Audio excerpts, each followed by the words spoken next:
आदिवासी कोळी मल्हार संघाचे जर आपण पाहिलं तर राज्यस्तरीय कार्याध्यक्ष कृष्णा जाधव सर आपल्या समवेत आहेत. सर, आज आदिवासी कोळी मल्हार महामेळावा मनोर या ठिकाणी आयोजित करण्यात आलेला होता, काय सांगाल?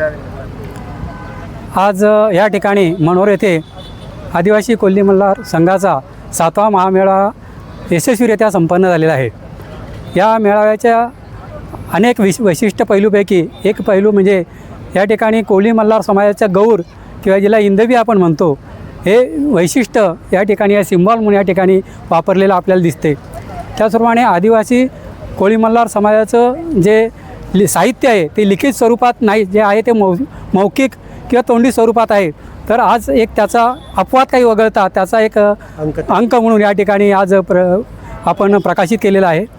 आणखी एक वैशिष्ट्य म्हणजे आपण जी भावी पिढी की ज्याला आपण घडवण्यासाठी आणि आदिवासी समाजाच्या रूढी परंपरा वैशिष्ट्य सण पूजा हे जे काय आहे ते सण समारंभ साजरे करण्याच्या परंपरा याचं मार्गदर्शन करण्यासाठी त्यांना विविध उपक्रम साजरे केले होते. त्याच्यामध्ये धवलेरी आणि सुवासिनी हा जो प्रकार आहे तो जवळजवळ लोप पावलेला आहे.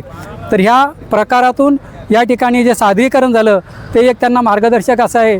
आणि त्याचप्रमाणे युवकांना तरुण पिढीला आणि येणाऱ्या भावी पिढीला आपल्या या संमेलनाच्या माध्यमातून प्रोत्साहन मिळावं म्हणून आपण या ठिकाणी त्यांचा यथोचित सत्कार आणि सन्मान केलेला आहे.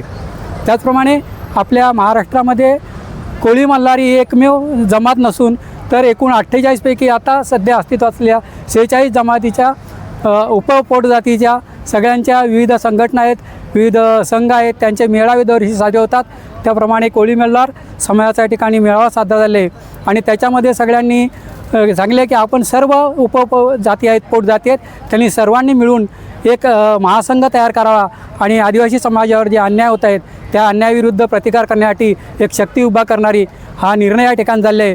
एकंदरीत हा मेळावा अत्यंत यशस्वी झालेला आहे. धन्यवाद.